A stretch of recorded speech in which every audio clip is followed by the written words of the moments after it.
Hi everyone, Connie Deal here with Lessons in Learning for Littles, and I want to challenge you to include your child in the kitchen. So with your baking or cooking or meal prep or whatever the case may be, I want to offer you some tips for doing that because I know it can appear like a daunting task or sound like a daunting task. So one thing that has greatly helped us is this stool. So it's just a step stool from Ikea, and Sweet Pea stands on it next to me.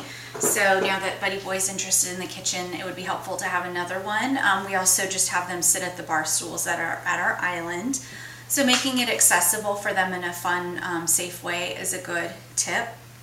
Another tip is just having them help you with mixing, so their hands literally on this and mixing with me, or letting them hold the bowl. It's a small thing, but they really enjoy it. If you scoop and level off and let them pour, that's another thing, or they scoop it, you help level it off and then pour it in.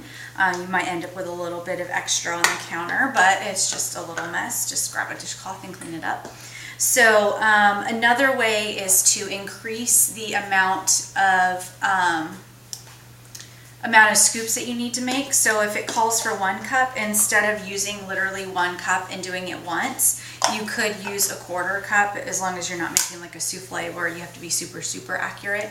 So use a 1/4 cup and do it 4 times. Then you count to 4. We need 4 scoops of this. 1, 2, 3, 4. That way they get in more practice, and it's not over really quickly. Then if you have 2 kids, your turn, your turn, your turn, your turn. Each kid gets 2 turns instead of only 1 possibility with that. Same thing would go with, if they ask for a tablespoon, then use 3 teaspoons, that sort of thing, to increase the amount of work. With the recipe, so you've got your cookbook or your recipe, pointing to where you're at with the recipe, so that way your child sees that you're going in order, you're following steps. If they know their numbers, oh, we're on step 3, can you point to step 3 for me? There's an ingredients list. How many ingredients are in this recipe? Let's count them together. That sort of thing. Kids also really enjoy rinsing dishes and stuff like that. So when you're done, move the step stool or whatever they're using over to the sink and have them help you rinse the dishes and load the dishwasher. As something's baking, take careful note with them. Ask them, what does it look like now? What do you notice? What color is it? That sort of thing.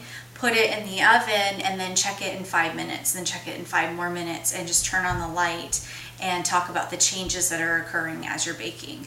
And then when it's done, what does it look like now? How did it change while it baked? So what happened? So that's a way to just include the kids in the kitchen.